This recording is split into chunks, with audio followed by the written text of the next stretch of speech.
Let's see. We're live. Well, hello, everybody. Everybody watching live. This is Around the Paul, and we're so glad everybody's tuning in. It is a early Christmas extravaganza at Clemson University. It is early signing day, and guys, I tell you what, Clemson must have been really good this year because they got quite a haul under the proverbial Christmas tree.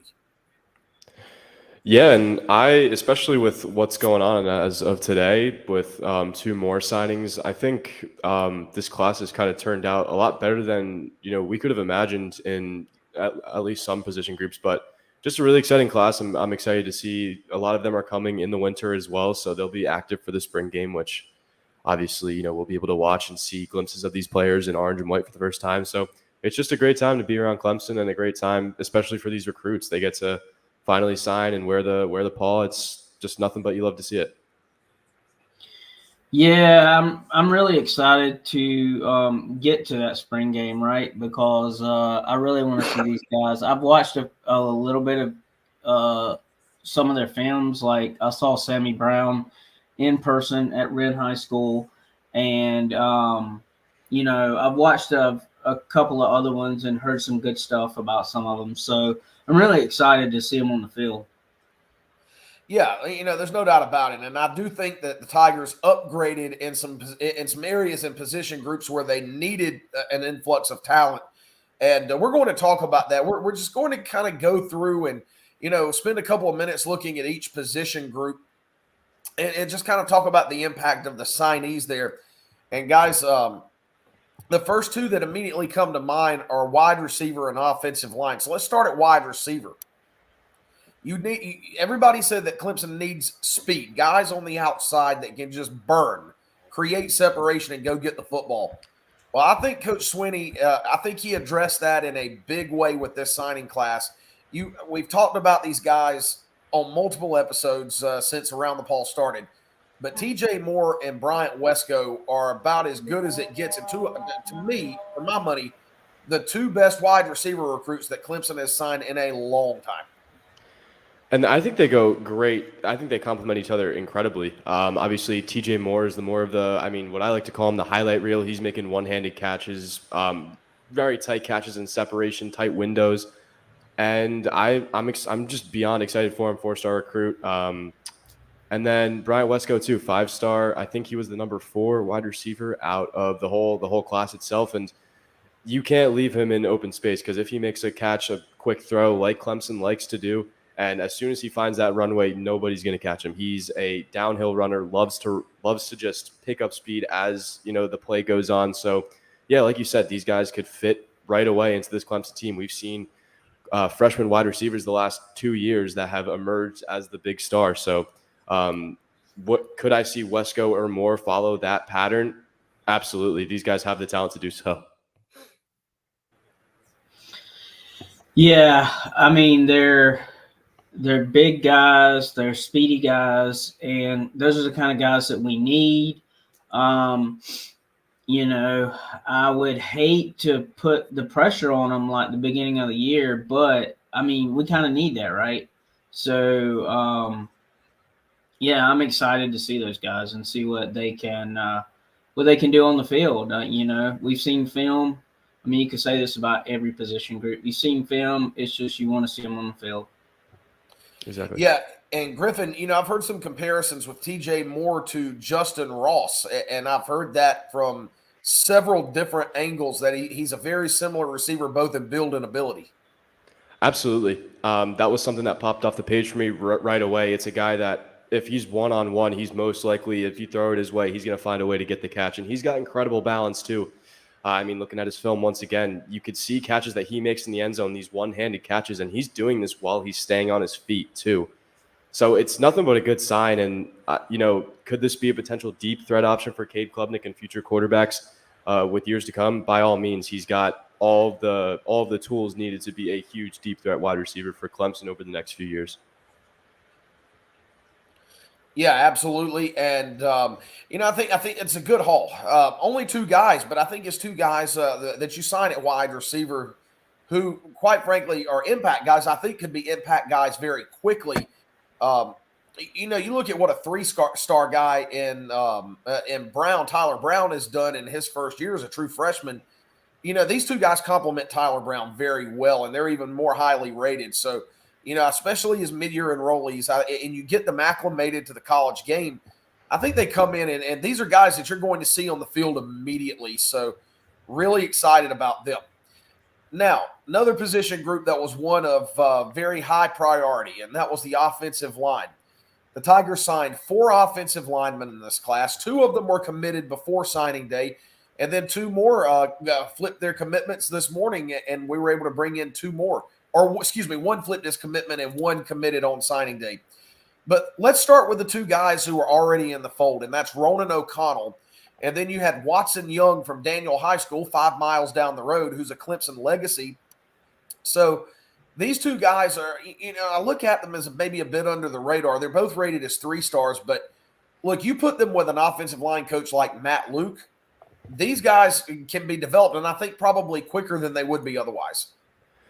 Right. I think especially with the addition of Matt Luke, that these players are going to reach a potential that maybe with Thomas Austin as the offensive line coach might not have reached. And I think it's just a blessing for them. Obviously, Ronan O'Connell, he was the only offensive lineman for a majority until December, at least, when Watson Young joined. But once again, these guys, like Clemson has done time and time again, they take these 3 stars, 2 stars, unrecruited players, and they turn them into NFL draft guys and guys who are staples in a Clemson lineup. So I'm excited to see what Matt Luke can do with them. Same thing with like the defensive ends and Chris Rump. We'll get to that in a little bit. But yeah, I'm excited for these 2. Great frames. I think that, the tape speaks for itself, and I'm excited to see what they can do. Yeah, we're only losing 1. Well, actually, I take that back. We're not losing anybody on the offensive line. So, it's going to be fun and interesting to see where these guys fit in and how fast we can get them into the fold, and how fast, if at all, these guys can make a difference on day one. Yeah, and all right, so how about the 2 guys that the Tigers picked up late? And when I say late, I mean this morning. And the first was Elyjah Thurmon. Thurmon is the highest rated of the 4 offensive linemen signed in this class. He's rated as a 4-star, and his other finalists were Georgia Tech and South Carolina. Now, look, personally for me, anybody that you can win out and get over the Gamecocks, that's already a win in my book. But, where does Elyjah Thurmon fit in? Seems like a pretty big, talented kid. Yeah, I think so. I think so as well. Another 3-star, but another diamond in the rough potential candidate. And like I say all the time when it comes to offensive line, is that it takes a village. It takes tons of depth. If, as we've seen before with Clemson over the last 2 years, an offensive lineman has gone down, you have to throw a freshman in. And could Elyjah Thurmon be one of those guys that you have to plug and play? You might potentially have to do that, and he has the talent to do so. And I loved this signing just because I thought that he was probably one of the most athletic out of the 2 that we had beforehand. But I like it. I think you're doing a lot of good things right. Matt Luke, once again, very, very technical. He's going to develop him into a great offensive tackle. And, he might not play as a freshman if, everybody stays healthy. But come sophomore, junior, senior year, you're looking at a guy that could be a staple of the Clemson offensive line. Yeah, I agree with that. I totally agree with that. Like I said earlier, not sure if you'll see these guys in the beginning, but because of we're not losing anybody, so right, you don't have to see them in the beginning. Yeah, you don't have to. So it's just interesting to see how, if they get in, or if we redshirt them, or what Dabo wants to do with these guys. That's not a bad thing either. Not seeing them play. Dad.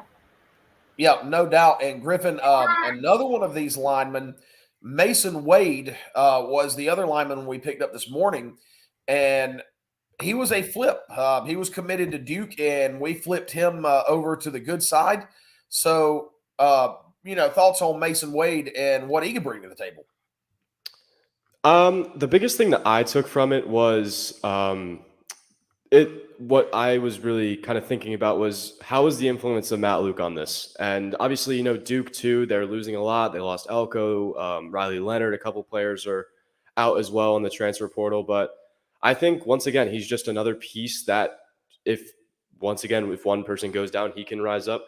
Or if down the road you have a guy like I forgot his name, like a guy like Wade who can step in and be a consistent starter, because these 3-stars, they might not go to the draft right away. They might not show that talent, but they know a college offensive line like no other, and they could be a potential, like Thurmon, a staple on that Clemson offensive line for years to come.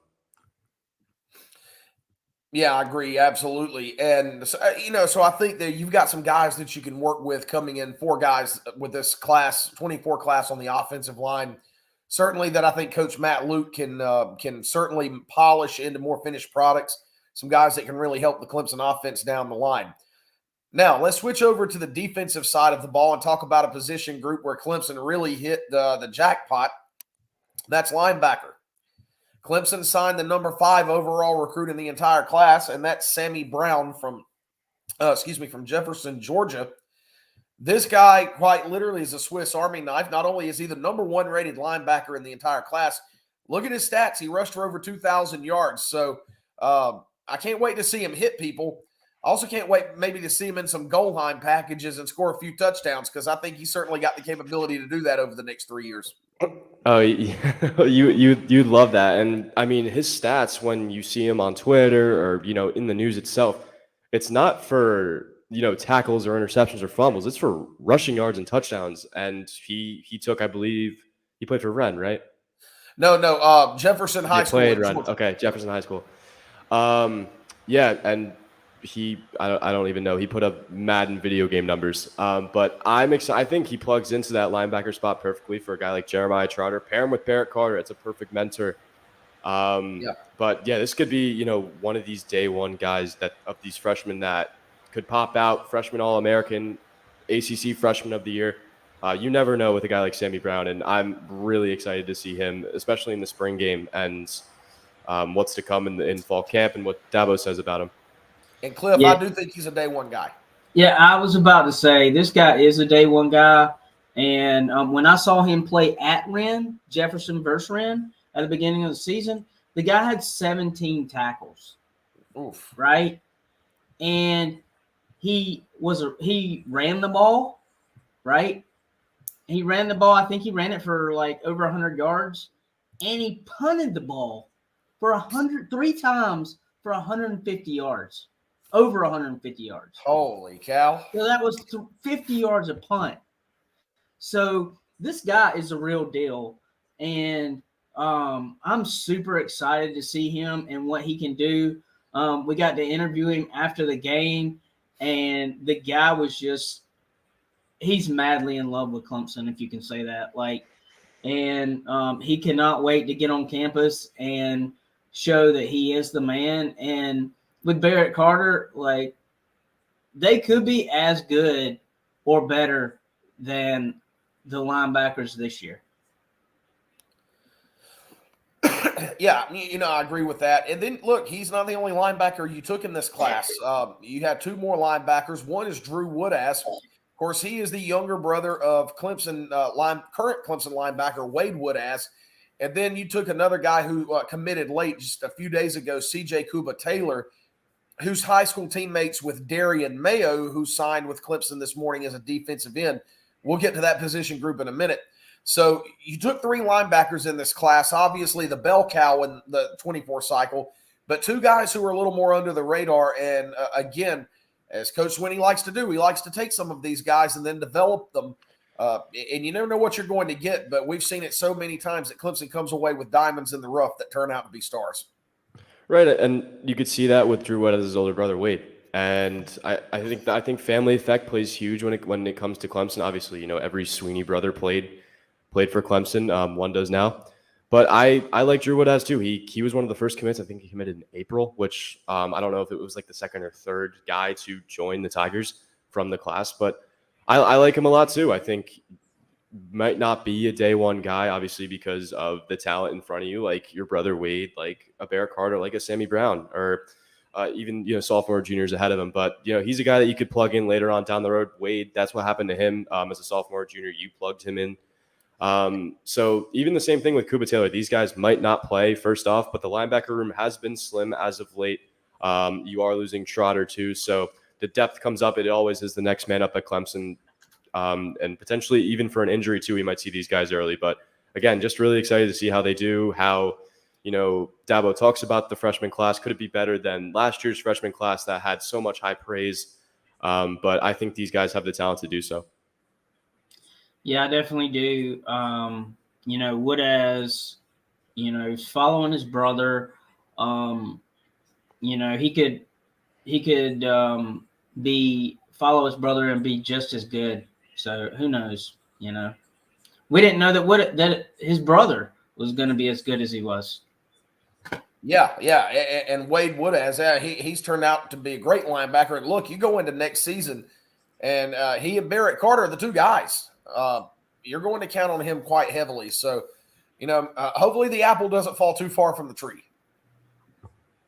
Exactly. Yeah. You gotta hope that. All right, well, let's stay on the defensive side of the ball, and let's talk about defensive end. And I'll tell you what, the first one that jumps right off the page to me is the Tigers really signed some huge defensive ends in this class. We'll talk about Adam Kasai first. He's from Palm Bay, Florida. I still think this young man could put on some more weight, and I think that's probably going to be the goal ultimately. But he's 6 feet 7 inches tall. And he's one of two defensive ends that Clemson signed that are 6 feet 7 inches tall. So, look, you get these guys acclimated, you get them out there, and you get them polished. How many guys are actually going to run away from a 6'7" defensive end with probably a 7-foot wingspan coming out of the backfield? A 3-star recruit too. This is probably an experimental guy for the new hire, Chris Rumph, and I love it. 6'7", 230 pounds. I think that he will have to gain more weight over time. But immediately he comes out like a guy that's going to obviously dominate the guy in front of him just because of his size. And depending on how much weight that he puts on, he could be a huge problem in backfields and for quarterbacks themselves. And I mean, the question is now, who is going to play on the other side of TJ Parker on the defensive end? Because obviously you have guys, Xavier Thomas and Justin Maskell leaving. So where does that leave that whole room? And it can leave for a guy like Kasahi, who do I think this could happen? Potentially. Obviously, he's a little bit more raw than prospects that we've talked about already. But I think the height, the frame's there. So by all means, this guy could be a huge game changer, and it could be a huge diamond in the rough, like you said, Garrett. Yeah, I think either one of these two guys could be the guy opposite of Parker. They're both good. They're both big. They're both tall. Like you said, Garrett, Kasai, or however you said it, you'll have to correct me. Kasai. Could actually put on some more weight. He is super skinny. I just looked at his commitment photo that we created, yeah. So whichever one of these guys comes through and shows that they can step up first, I think they'll be the first one out there. It's kind of common sense. Right, and the second defensive end signing, Darian Mayo, and he comes to Clemson from Maryland. Again, 6 feet 7 inches tall, but physically I think Darian Mayo is a little bit more ready, probably closer to seeing the field than Kasai will be, simply because Mayo is 6'7", but he's already 250. So you may have to put a little bit of weight on him, but it's probably a situation where he doesn't need to gain too terribly much. No, and he has an 82-inch wingspan, and I think that speaks for itself. Once again, a guy that's just going. It's basically a basketball player, but he has the athleticism of a football player, and I think that he's probably one of my favorite guys that are, like, once again, a little bit under the radar. A guy that could I see down the road in future weeks if he gets sacks and he is able to get into the backfield, tackle for losses, disrupt play, especially in the ACC. This could be a guy that has the performances that TJ Parker did as a freshman. He's got the wingspan. He's got the frame to do so. I I just really like what he does. I've watched him on highlight tapes as well. I think he could be a potential guy that could be a huge cornerstone in that defensive end on the defensive end down the road. But obviously, there's a little bit more that you need to do. I think Chris Rumpf is going to develop him great. But yeah, Darian Mayo, a guy that I think that everybody should be watching come spring game, come fall camp, come next season, especially as a freshman too. Yeah, and you talking about Rump developing people. I was out there at practice, and I know y'all seen the videos of him. But that guy just gets at it, gets after his players, really is loud and really lets his players know that he wants the best out of them. So he's just very vocal, and he can do it. I know he can with both of these guys. Yeah. All right, let's switch back to the offensive side of the ball now and talk about the rest of the offensive players who signed with this class. Now, Clemson did not take a quarterback in this class. And look, you've got Klubnik back for at least next year. You've got Christopher Vizina behind him, and you've got Herbert coming in the class of 25. So you're pretty good set at quarterback. But you sign a running back in this class who, by some recruiting analysts, is a 3-star. Some have him as a 4, but David Eziomume from Georgia, he comes in and he's another big back. He's 6'1", 205 pounds. So where does Eziomume fit in? You look, there's some depth at running back with Jarvis Green that came in last year, Jay Haynes, and then I think you get one of Maffa or Shipley back. Nothing's definite, but where does David Eziomume fit in?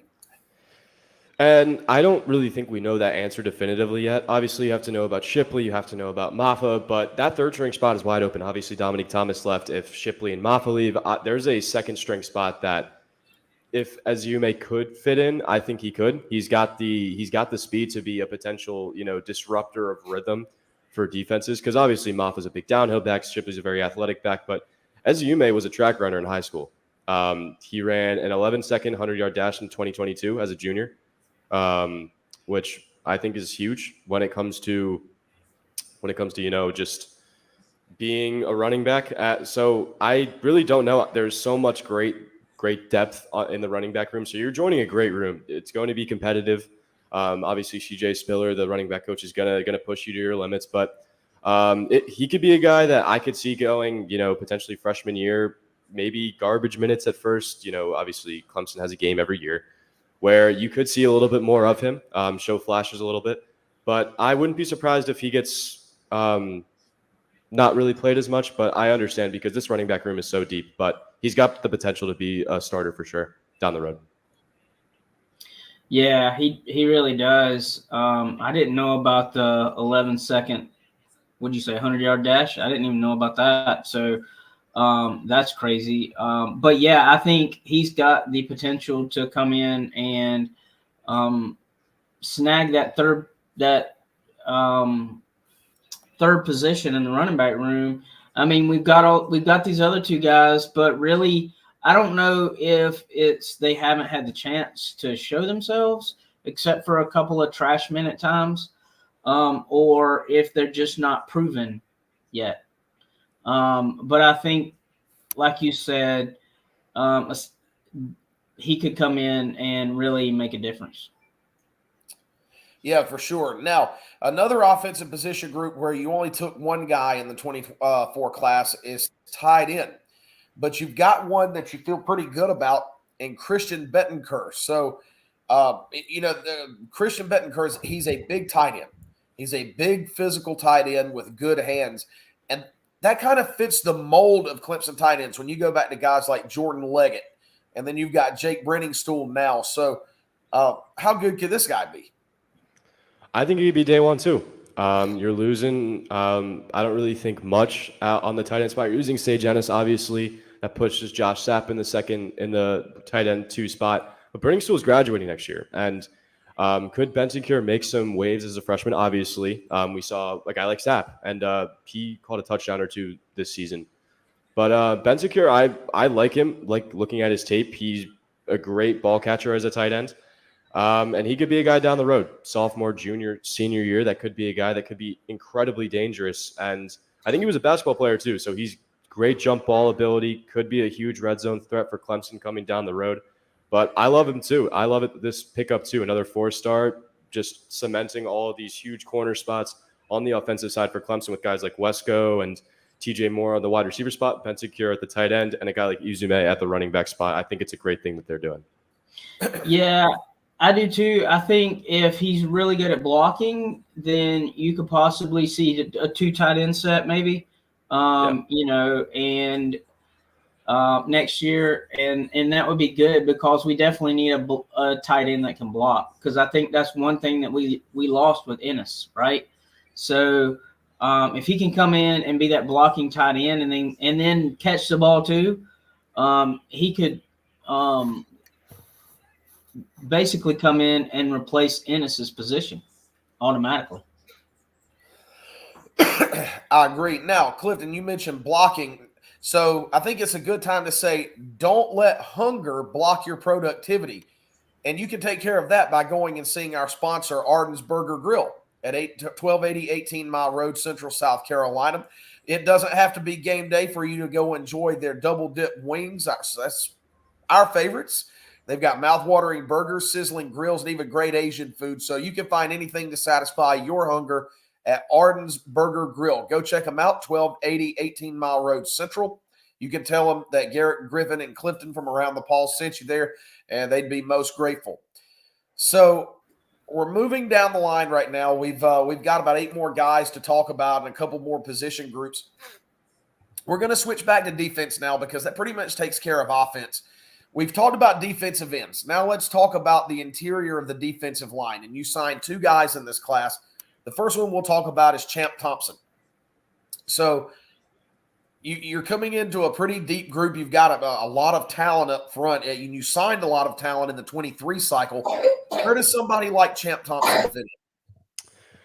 I think both these guys, Champ Thompson and Heaven Brown Schuler, they could fit in right away. I love Nick Eason as a player development guy, and I think it could go either way because you're losing guys like Tyler Davis, like Rupert Rororo. Peter Woods is probably going to fit in right in at the defensive tackle spot. But there's a lot of up in the air. Obviously, I think DeMont Capehart should be that other defensive tackle. But a guy like Champ Thompson or Heaven Brown Schuler could easily fit in if they have a huge fall camp or a huge spring camp if they decide to commit midseason. But I just think these guys are great developmental guys. If they're guys that are going to want to play, obviously, I think both of them did commit as like pretty late in through the recruiting process.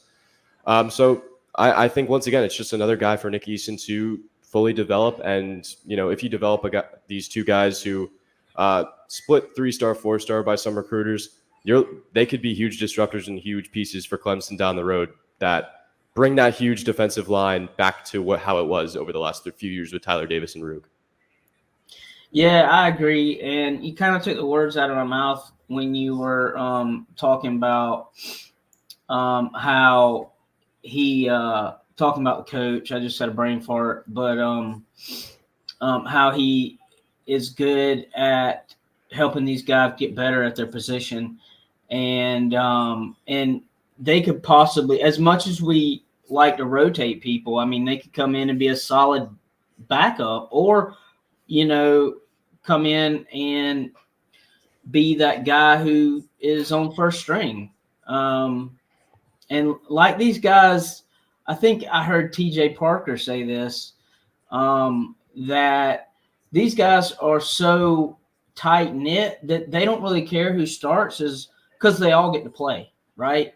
So because they're all good enough. So if these guys can come in and just produce, they're going to get time on the field. Yeah, absolutely. So again, I think you're looking at probably more developmental guys in this class than we're used to seeing. But at the same time, I think that's because you have fewer areas that were just truly pressing needs where you had to put the full court press on because you're just going to be decimated at that position group. So guys that I'm excited to see how they develop over the coming years. Now, let's talk about our secondary signees. And this is a position group both at corner and at safety, where Clemson has, you got some dudes coming in with this class. I think the list is endless, and I think it's a big one. I think it's huge. Some of these guys could get, day one playtime because of losses to guys like Nate Wiggins, to Andrew McCuba in the transfer portal.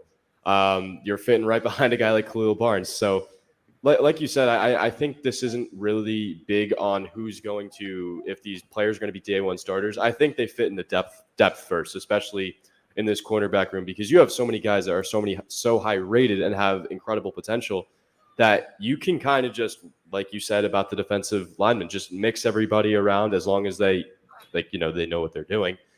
But yeah, it's hard to name one that's going to kind of pop out to me because I think all these guys could see the field day one. But once again, it's just back to the secondary. I think this is huge for Clemson, especially with how great the secondary played last year and the influence to it this year. Yeah, I think. Let's see, which one was I going to talk about? Because there's just so many. You've got 4 guys, Clifton, that are coming in that were secondary signees, either DB or safety. That are I mean, Ashton Hampton kind of pops out at me, and I think his play on the field just speaks for itself. And watching his tape and seeing how he can go after receivers and really stop them, you know what I mean? And Tavoi Fegan, him, you got Corian Gibson, you got at safety, you got Noah Dixon, you got Ricardo Jones, and then this guy, Joe Wilkinson, kind of came in last minute. So, I mean, you got a lot you got a lot of talent to work with, So I'm curious to see where all these guys fit in and how fast we can get them on the field, because we definitely need some help in the backfield in the defense. So yeah, and I'll tell you one guy that I've been excited for him ever since he committed to Clemson, and I've seen this film, and that's Ricardo Jones at safety. This is a physical, hard-hitting safety that receivers will not like coming across the middle against. I like Ricardo Jones too because he's always in the right position at the right time. If you watch how he plays, he always seems to find a way between the quarterback and the player. I think he's recorded at least 12 interceptions as well in his first three seasons. I don't know his senior season stats, but I'm sure they're just as good. So once again, you're looking at a guy that if you're in the right position at the right time, 3rd down, 4th down, if you need a huge turnover, like we've talked about when it came to in season, this could be a day one guy. If you're going to disrupt and prevent stops and turn the ball over, look at him like a Khalil Barnes or an Averion Terrell who can just start from day one and never look back. Yeah, I'm excited about the defensive backs.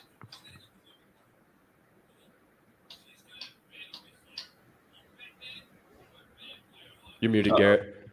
Yeah, you're muted there, buddy. Oh, sorry about that. Yep. That's what happens, and I'm just going to say I've been battling a little bit of a cold, so if I have to clear my throat or have the sniffles, I've been muting myself, so apologies for that, but 'tis that wonderful time of the year when it's going around, so and right on cue. So, but one of the late commitments and signees with this class, guys, I'm just going to throw this in there. He's a 3-star safety out of Rome, Georgia. That's Joe Wilkinson. And I don't know why, I'm sorry, but I just get Nolan Turner vibes from him. I mean, he looks like a Nolan Turner type guy. I think you could see something like that because, like you said, these 3-star guys, they're waiting on a Clemson invite.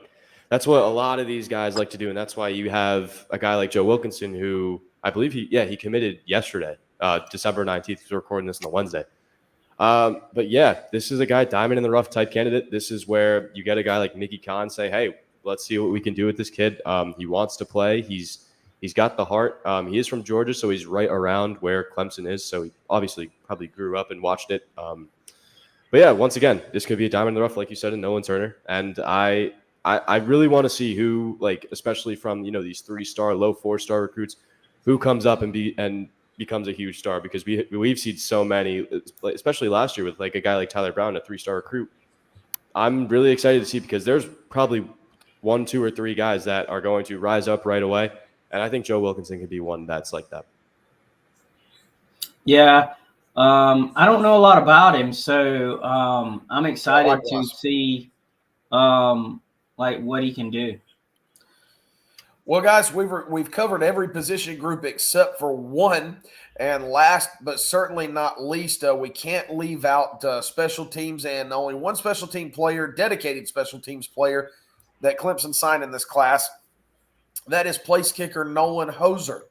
And he comes to Clemson from the Charlotte metro area. He went to Howell High School, which is a pretty big powerhouse program up in the Charlotte area. And one thing that stands out about Hoser is he's rated as high as the number 3 kicker in the country. I think he could even potentially be the best kicker in the country. But 2 things about him: he set the all-time national high school record for field goals made in a career. And he also kicked I believe it was a 62-yard field goal to win a ball game at the Horton during his senior season this past year. So not only is this guy accurate, but he has a monster leg. When Clemson, because obviously they do all of their signing day stuff today, and they announce every player one by one, they called Nolan Hauser Mr. Automatic. So I think he's a guy fits right in for Jonathan White's. He's obviously going to have a kicking battle with Robert Gunn, but if the numbers don't lie and all the makes that he said are true, especially from 62 yards, this could be a guy that could fit in day one and never look back, a BT Potter type career where he's a guy playing for 4 straight years for Clemson. So I've been excited for him. He was the second guy to commit. He committed like last November, which shows that he's been all in from the start. So I'm excited for him. I'm really, especially with how kicking really went last season.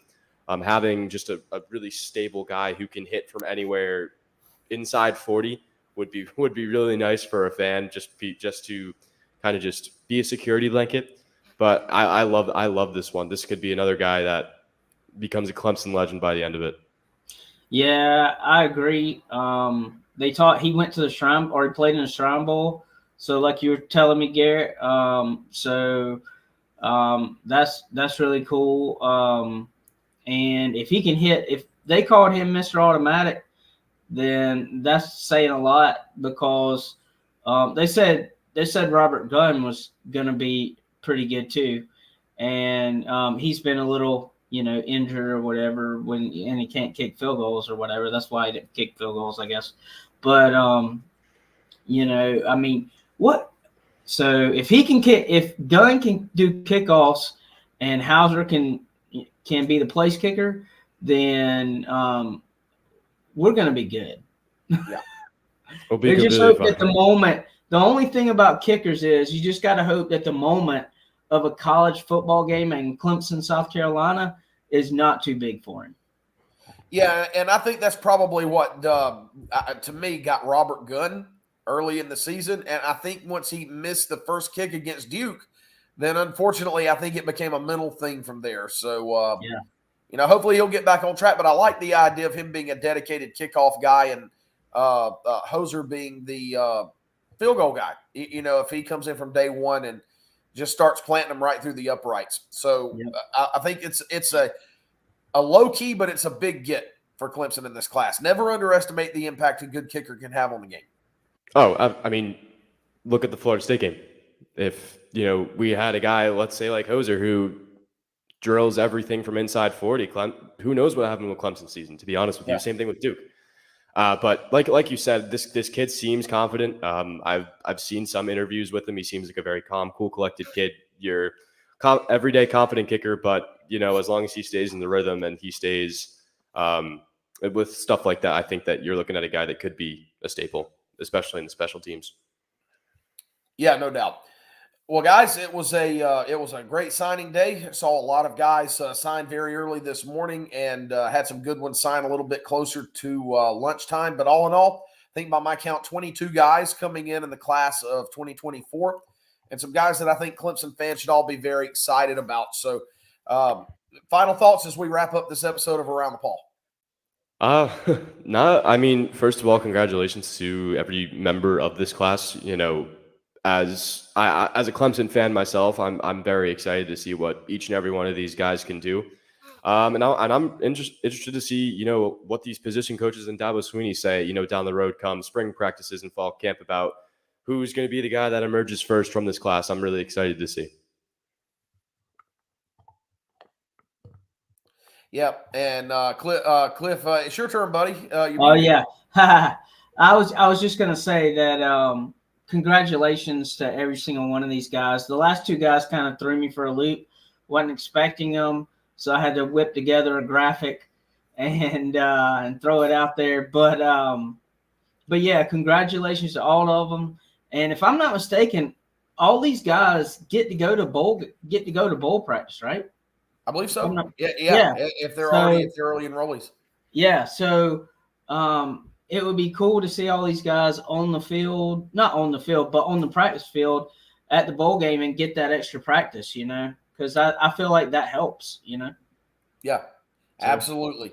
So excited, good things to come. As Coach Swinney likes to say, the best is yet to come. And I think that's still certainly the case for Clemson. And look, 4 straight wins. You're going into a bowl matchup with Kentucky that we'll talk more heavily about on the next episode of Around the Paul, as the bowl game is less than 9 days away now. But, you know, I think things have been trending in the right direction for a while now after the 4-4 start. Look, sometimes you have to hit rock bottom before you can start climbing back toward the top. But I think the ascent has begun. And I think great days are ahead for Coach Swinney and Clemson football. So, guys, that's going to do it for us on this episode. For everybody that tuned in live, we appreciate it. And you can also go back and watch this. It'll be on YouTube. And also, we've got profile stories on all of Clemson's signees. That's on our website. So go check it out at clemsonsportsmedia.com, and we'll have more in-depth analysis and insight on all 22 guys that have signed with the Clemson Tigers this morning in the class of 2024. So check that out. Great work by everybody who got those stories up, and I think you'll like reading them. So for Garrett Mitchell, Griffin Barfield, and Clifton Kennedy on this great early signing day for the Clemson Tigers, until next time, we're signing off by saying, go Tigers. Go Tigers. And what I was going to say is go Tigers, and check out the 2024 early signee National Signing Day page, because we're going to have all that stuff on there. It's not just going to be on our homepage. So we'll throw that out on social, and last thing I'm going to say is go Tigers. Heck yeah.